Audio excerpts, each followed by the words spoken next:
ska vi se, hörs jag nu här? Ja, fantastiskt. Teknikens under. Då ska jag säga hej och varmt välkomna till urpremiären av Nordic Funds and Minds. Och då huvuddelen av bolagens kunskap i svenska är begränsad och detta är direktsänt och presentationerna även riktar sig till internationell publik, så kommer vi att fortsätta på engelska. Hello and warm welcome to Nordic Funds and Minds. I will be the moderator on this stage. My name is Carl Ayraxin and I'm from Investor Target.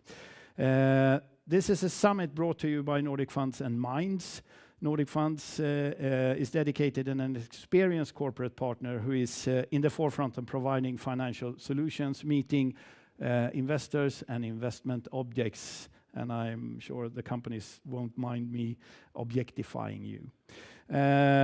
So over the course of 2 days, we'll present almost 40 speakers in this large area. Outside, there are tables where you can find the company, and also there will be a lot of one-on-ones ongoing in rooms around here. So it will be very busy and very crowded.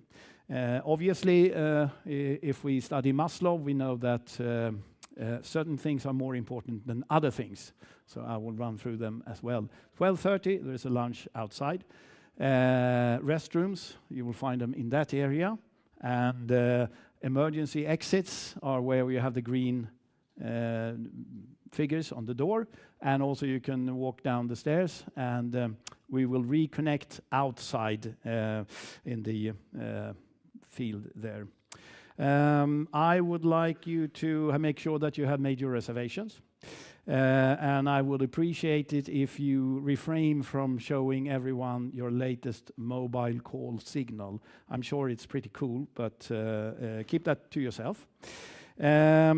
You will be given an opportunity to interact with the companies more outside than here during the presentations. As for the company presentations, consider this as more or less a speed dating. We will run each presentation, total time 20 minutes. There will be limited time for questions, and we have a little clock here that will push forward the agenda. But as I said, if you want to interact, there will be ample time for that. You will find staff walking around, and they have T-shirts and black T-shirts, so you can always ask them for anything. That's what I do in that respect. Also, the schedule. You have a schedule outside. That is the general schedule. It's not the one-on-one schedule. Anyone who has the one-on-one has a tailor-made and personal schedule. Without further ado, actually, I think I will jump start here and introduce the first keynote speaker. That is Maria Sunér, who is the CEO of Svemin, Swedish Association for Mines, Minerals and Metal Producers. As I'm sure you are aware, Sweden has a very long history and tradition of mining and organized mining. And Svemin represents around 60 companies, some of them might even be in the room, and with more than 14 employees. So it's an interesting sector. So without further ado, please give a hand to Maria. Welcome.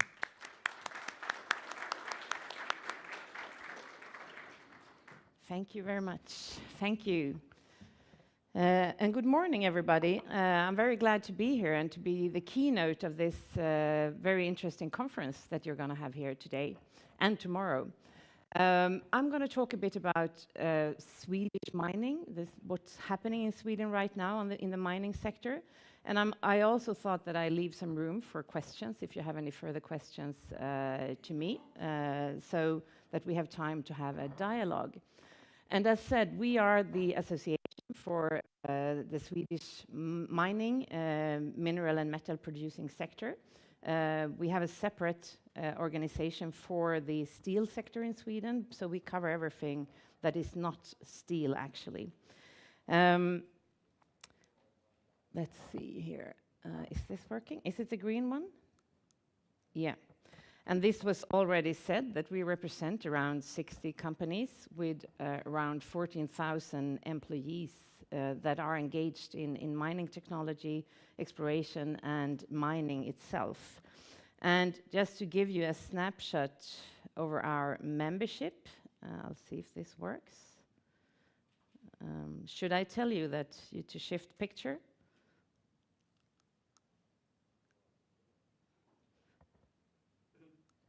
It is not working. Yes, okay. Sorry for that. This is the membership of Svemin. We have all the active mining companies in Sweden, and I'm sure you recognize companies like LKAB and Boliden, which are the big ones. But we have also the smaller mining companies in Sweden. And Lundin Mining, for example, which owns Zinkgruvan, is also one of our members, of course. And we have all the large limestone producers in Sweden. We also have many of the companies that are exploring in Sweden today.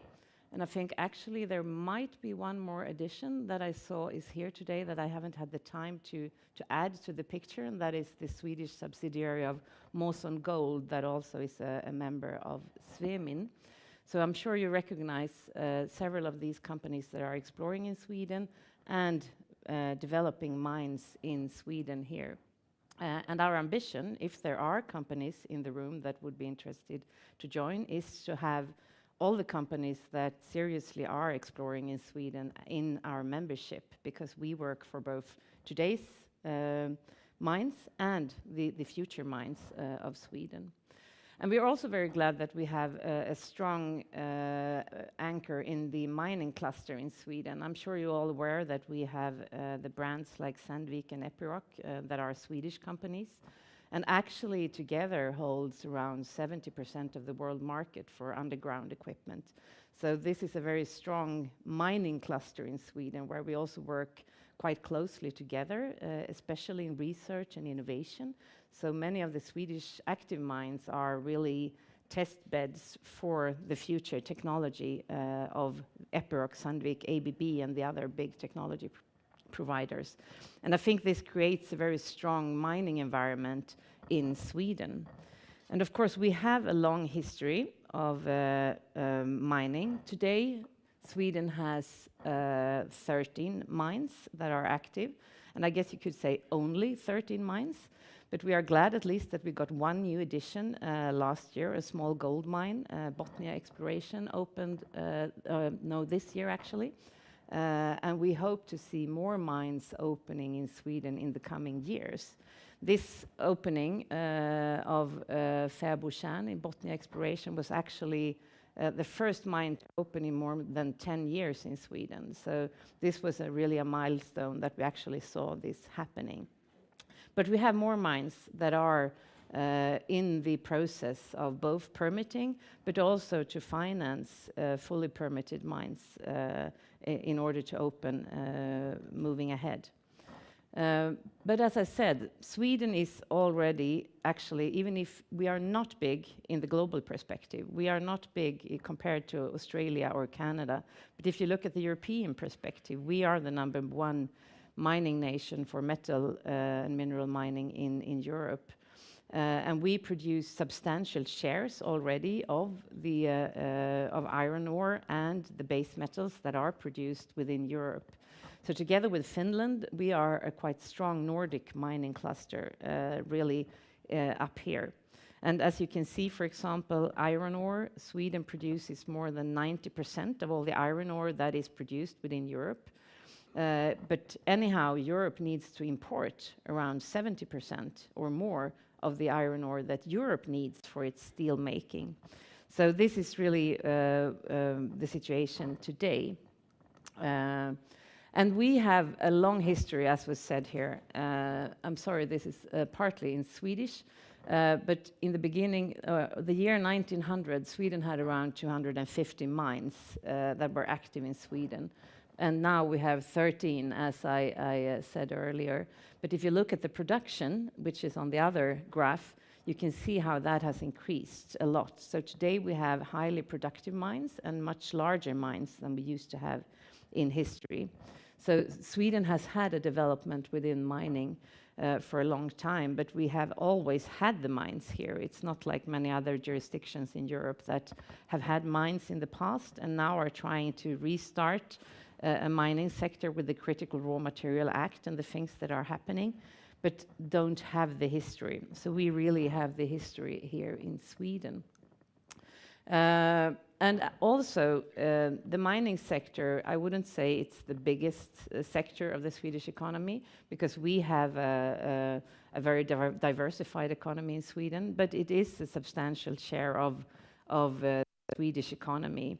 So the mining sector itself is around 1% of the GDP, and if you look at the more expanded mining cluster, where I include Epiroc, Sandvik, and those manufacturing companies, and also part of the metal making in Sweden, it is a larger share, around 3% of the GDP and 8% of the export. So we are a sector in Sweden that actually contributes quite substantially to the Swedish economy. And we also know that we have the possibility to contribute more in the future, both to expand the already existing mines, where there is a lot of exploration ongoing, and we know that there are projects that might lead to further development of those mines. But we also see that the bedrock here in Sweden and in the Nordic is very, very interesting. This quote is from a report that was made by the Nordic Innovation. The geological surveys together did this study, and they concluded actually that the Nordic bedrock can be compared to the best bedrocks in Canada, US, Brazil, and Australia, and that we have the potential for many of the critical raw materials that EU has defined in the Critical Raw Material Act. And we know that in Sweden we also have many of these materials that we could use for the future. So the potential is definitely there, as I said. And this is a more zooming in picture on Sweden, and where we actually see we have the potential in Sweden for critical raw materials. And this is just what we know today. I would underline that there might be more findings actually that we don't see, that we don't know about today. So I will talk a little about the challenges as well, moving on, with all actually trying to realize all these potentials. Let's see. Yeah, and this was just a couple of projects, and there are more projects, of course, but that I listed that are that actually have strategic raw materials for the European Critical Raw Material Act, that are that we see exploration right now, and I'm sure you will hear much more about specific projects here today. And we see also that we have an increased interest for exploration in Sweden today. The yellow line is the number of total valid exploration licenses in Sweden, and the blue line is the number of new applications each year. And as you can see, we had a sort of well, what do you call it? High numbers in the 2008, 9, 10, but then it has become much lower. But now we see a slight increase again in the interest for exploring in Sweden, and we also see that there are more applications coming in. I don't think the increase will be as big this year, because there was a lot. We had these COVID extensions of the exploration licenses, so I think that that came in last year, most of the prolongations, but we will see still an increase in the total number, is my prediction at least, even for 2024. So there is an interest for exploring in Sweden again. So what is happening in Sweden right now? I realize I forgot one bullet here, so I will remember to talk about uranium mining in Sweden as well. But what we see right now in the Swedish context is, of course, that Sweden is part of the European Union. We also are under the Critical Raw Material Act, and that will lead to a lot of new things here in Sweden as well. Sweden has to actually put up a sort of a single point of contact for the applications for permitting.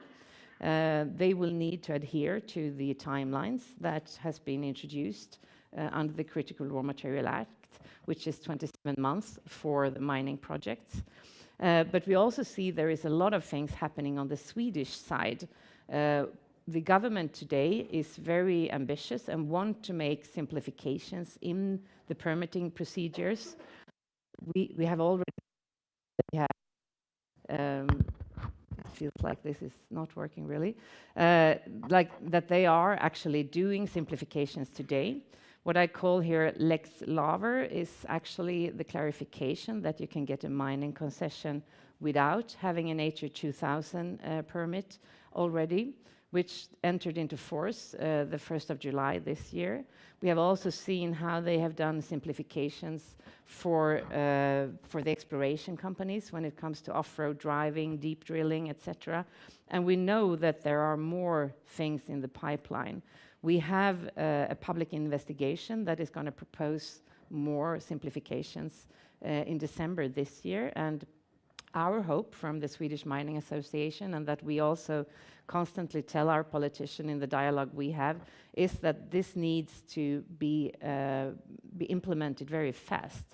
What we hear is that the suggestions will be very good, and we hope that actually this government that has 2 more years in office could do changes that would enter into force before they leave office to maybe a new government. So this is really something that we from the Mining Association is working on a daily basis. We also know that we are going to have a new mineral strategy for Sweden.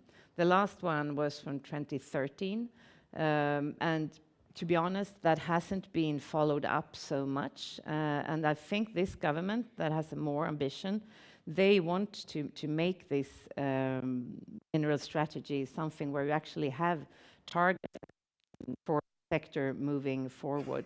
So hopefully this is going to also make some change in the sentiment in the Swedish mining cluster.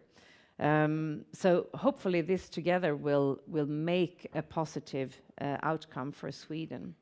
And we also know, I know that I get some questions from some of our member companies, but also I know that there is an interest from investor side when it comes to uranium.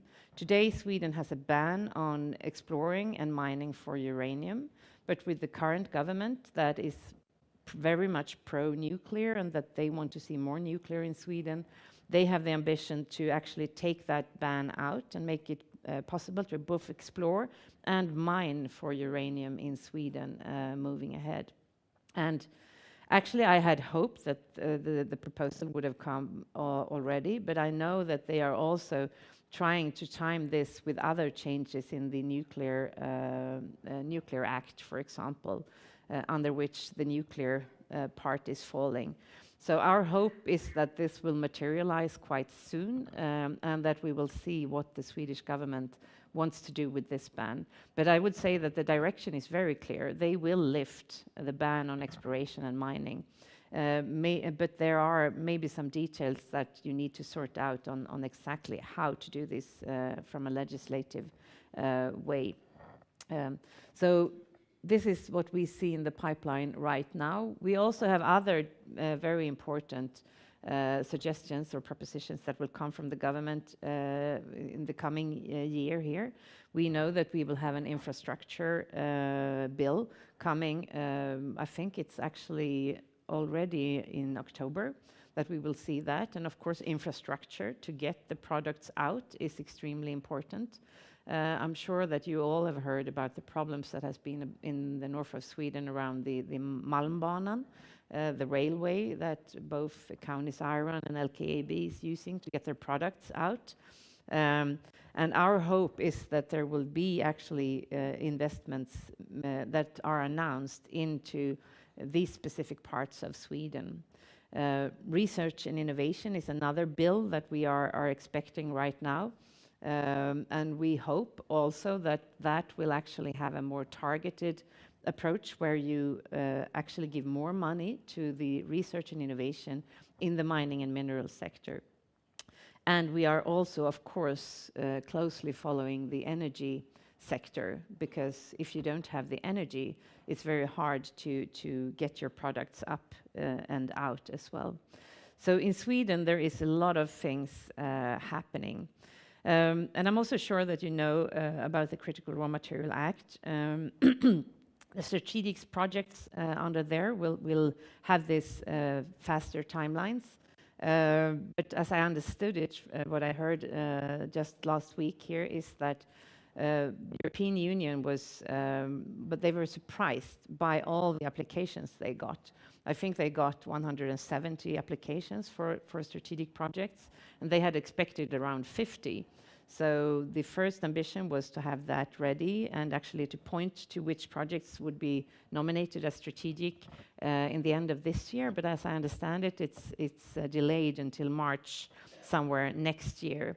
And I think 77 of these 170 projects were actually mining projects. And I know that there were some Swedish projects as well that has applied, and some Finnish as well for strategic projects. So this is a little bit about what is happening in Sweden. And of course, I just wanted to mention also from the Swedish mining sector and the Swedish mining cluster, to actually be able to mine sustainably is a very important key figure for us. To actually mine with as low impact as possible on the environment. A mine will never have zero impact on the environment, but we can do it with as low impact as possible when it comes to climate, biodiversity, this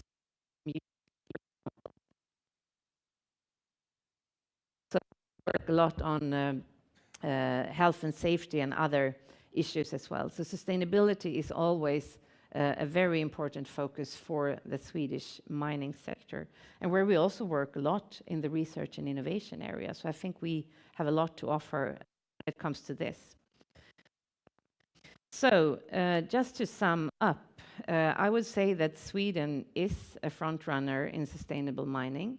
We have already highly productive mines that are very productive, modern, and with a high degree of automation. We also know that we have substantial potential for the future that we hope to be able to develop, both for the materials we already mine, but also for the critical materials, the critical raw materials that Europe needs and the world needs moving ahead. And we have the strong collaboration with the technology cluster, with Epiroc, Sandvik, ABB, and the other companies that are active here in Sweden. So Sweden is a good jurisdiction for mining for the future. So I think I stop with that and leave the room if there are any questions for me around anything that you think that I might have forgot to talk about, or if there is anything I said that you would like to hear more about. So maybe I can start and kick off. At the end of the room, I have a colleague, Monir. So if you have any question, you can just raise your hand and then you will get a mic. But let me just start with one question. You showed a picture of a turnaround in applications and grants of applications, as it were. Just out of curiosity, do you have any data on whom they are? And what I'm looking for, would that be the usual suspects, the majors, like the Bolidens, or is it entrepreneurs or wildcats, or is it junior companies, if you... I would say it's a lot of junior companies, actually. The large, at least LKAB and Zinkgruvan, they are mainly exploring in their very near mine exploration. Boliden is more active in new places, but I think that the majority would be junior companies when it comes to the numbers of applications. But I have to admit, that's a good question. I look into that, so I have a good answer next time you ask me. And also I have to expose my ignorance here. Lex Laver, as you said, that will make it easier for permitting. Would we have a time frame when that will be implicated?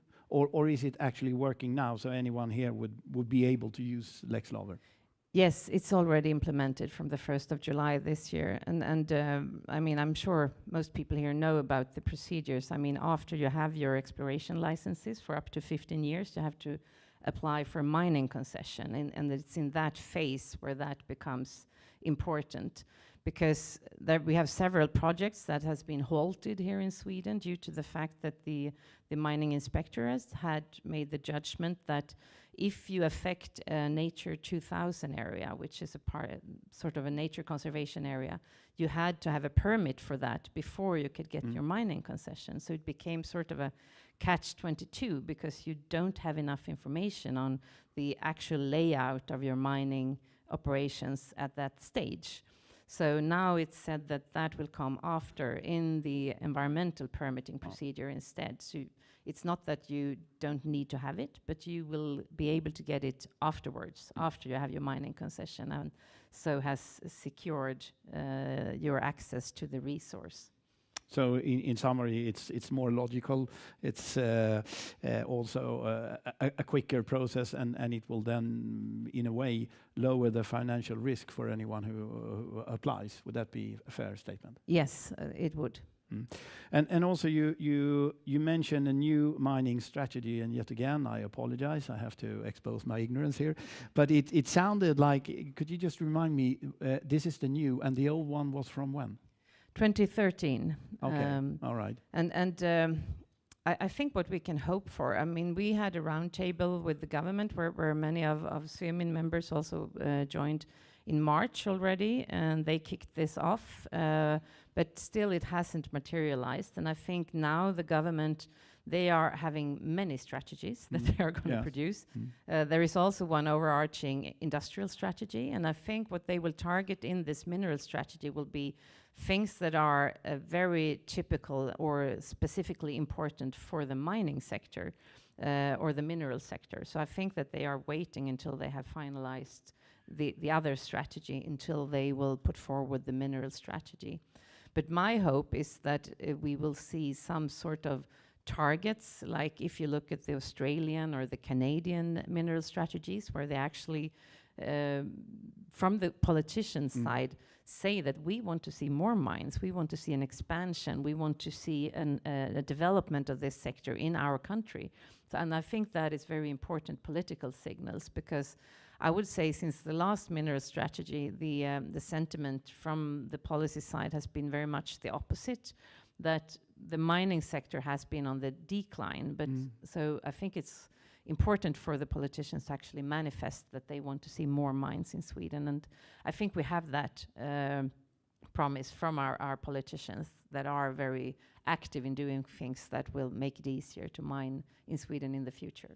And would you be bold enough to have a timeline and guessing on when this will be, let's say, a law or set in stone? As you said, I mean, the government is busy with a lot of things. I think it will be around, well, maybe early next year is my guess. I don't think they will manage to do it before Christmas. So I would say January, hopefully. But that's pretty quick in this industry, I would say. Yeah, it is. So, yes. But I also feel a bit, we know what kind of government we have today, and that they are very positive towards mining. But we don't know really what a government would look like in 2 years in Sweden. So I think it's important that they actually get things done during this their term in office, because we have seen how much the politicians actually matter for the mining industry. And I don't think that Sweden is in any way unique there.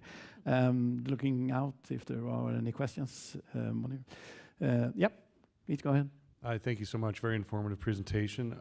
Curious, any comments on potential changes to the municipal veto right moving forward?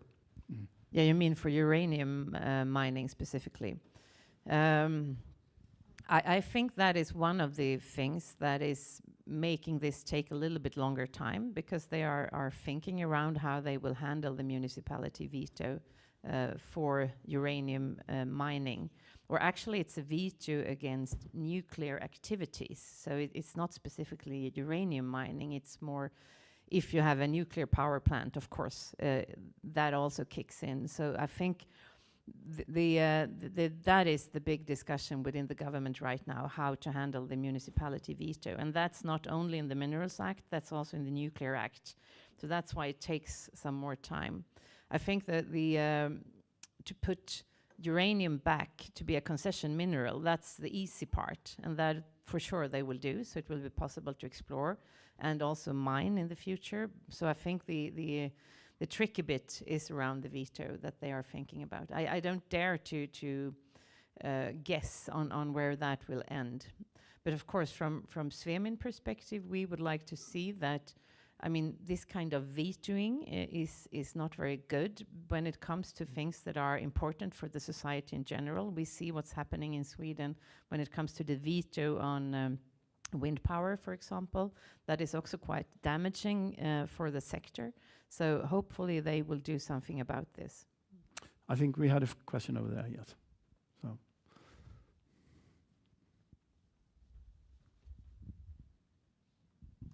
Thank you. Christopher Eccleston from Hallgarten and Company. Has there been uranium mining in Sweden in the past?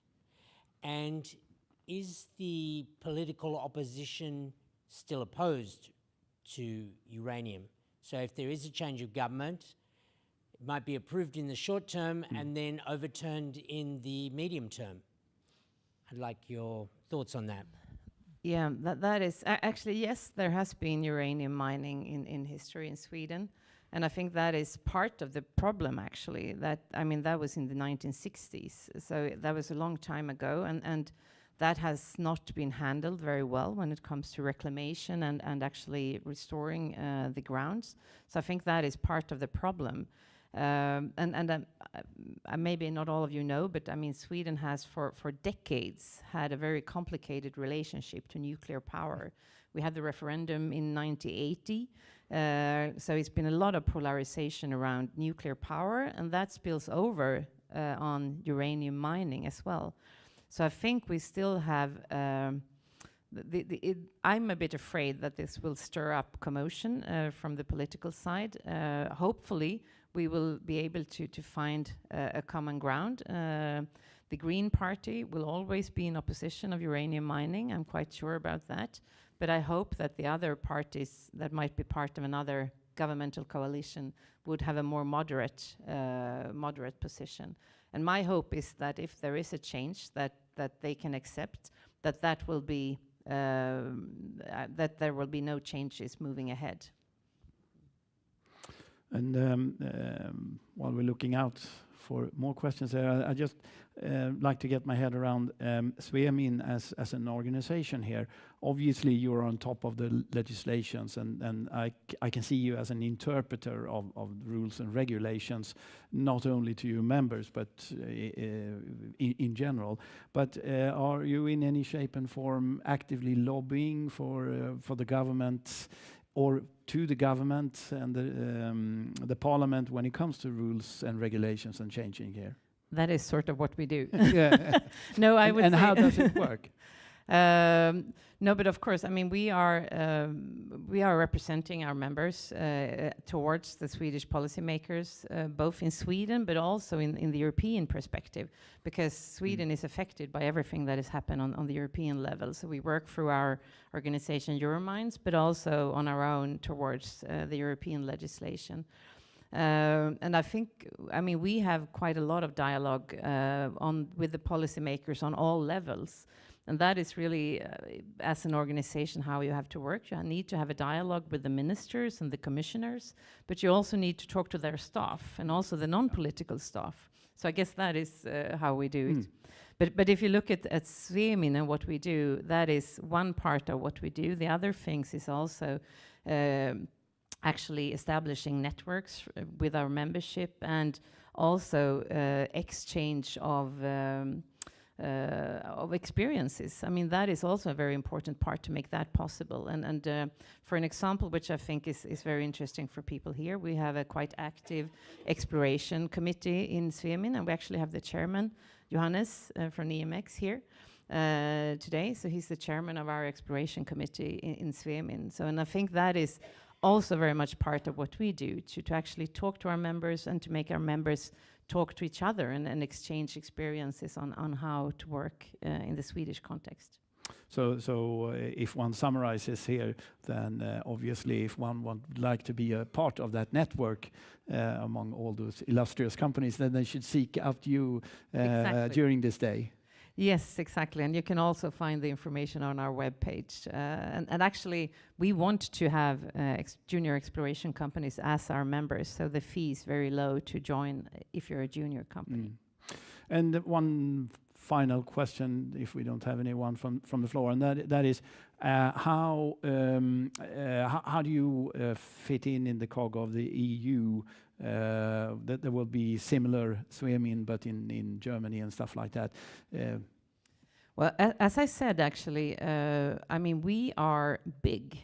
Svemin and Sweden is big if you look at the European scene.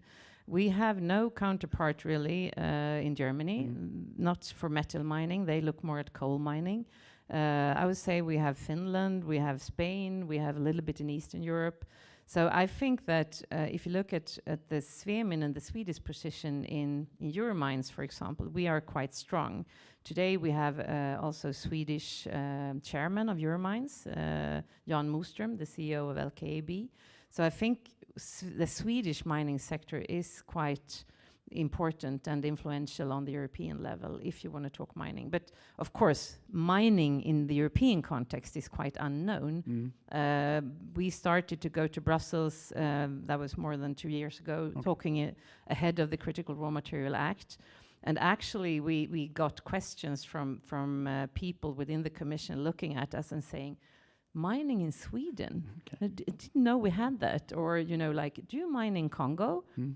So they didn't even know that we had active mines in Europe. So Svemin is the way. If you're a non-European, then obviously Svemin would be the first stop. If you're active in Sweden, because that's a prerequisite. Yes, well, if you're active in mining, then you will be active in Sweden. If you're all right, so thank you very much. I think we should give a warm applause. Thank you. And I'll take it that you will be hanging around here if anyone would like to network with you. Yes. So, yeah.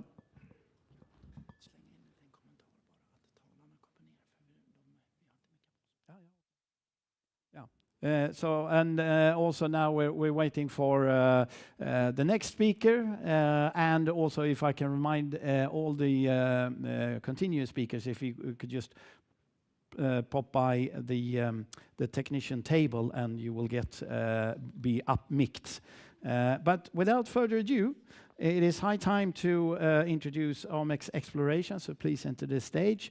Amex Exploration, as I understand it, is a junior exploration company with high-grade gold discoveries in Quebec. Excellent. Neighboring several major gold producers and milling operations, which makes this very intriguing, I would say. And what we see here now is people moving on to the 101s. Yeah. So it's not that that they don't want to hear about Amex Exploration. Please go ahead. Okay, great. Hey, I'm really glad to be here.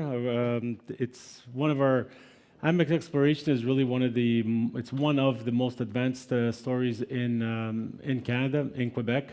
Quebec is really mining friendly. I'm going to try to advance this. Oh, there we go.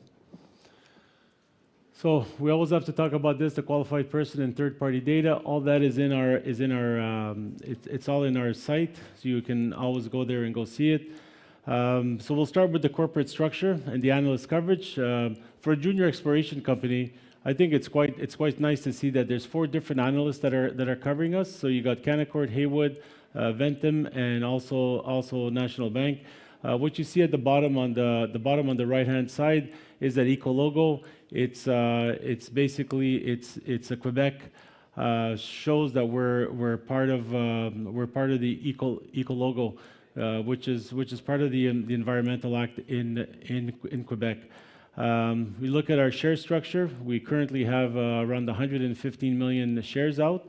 There's 1.9 million options. Fully diluted basis, 117 million shares. So for a company that's been around for 6 years right now that I've been involved with it, we've done a little over 500,000 meters of drilling. It's an excellent structure. So this was really interesting. 2024 was really busy for us. We had Eldorado that came in the month of February. They came in February. They invested. We did what they call the charity flow-through structure. So basically, they put in $15 million, but for us, what we ended up getting was $26.65 million. And that's all flow-through. What's nice about that is that you know it's going into the ground. It cannot be used for G&A. And what's nice to see that Eldorado jumped. There's many companies that are in our data room. Eldorado jumped ahead of the pack, and I think today, after we put out our resource, I realized why they would have jumped ahead of the pack. When you look at our resource, especially the high grade zone, it's very similar to their Lamaque project. Over here, you have the management and board of directors. Some of the ones that I really want to note out is Jacques Trottier. This is his third major discovery that he's done. The other two turned into mines. I believe this will turn into a mine also. Jonathan Gagné, he's a mining engineer. We just brought him over. He's been with us now for 3 months. He was one of the engineers that put up the Greenstone mine in Ontario. You're looking at around $1.4 billion build-out. This is going to be a small capex. This is going to be a very small capex project at the moment that it is right now. So it's for him, it should be very easy to put this up. This map over here, why I show this map, where you see all those white lines there, those are roads. There's roads that lead right to the property. I know for Europe it sounds like a lot, but in Canada it's very good that you can get to a project in 7 to 8 hours from either Montreal or from Toronto. You can access the property directly. We do own the property 100%, and what's really interesting is that it's serviced by infrastructure. You have water, you have electricity, you have roads. When you come to social responsibility, we are always in good contact with the First Nations and also with the community. There is already an existing mine just 60 kilometers north of us. It's Hecla's Casa Berardi mine. So you know that area is an area that there is mining, and there used to be a former mine on the property, which I'm going to show you. So where do we stand geologically? The Abitibi Greenstone Belt has been prolific in providing ounces. You can see all those yellow dots. There's mines all over the place there. Where we are, we're that red star, and that's where we're going to end up converting that red star into one of those yellow circles. When you look at that resource, you'll see that it is a mine. There was a past producing mine just beside us. It was a polymetallic, a VMS mine, 10 million tons, 2.5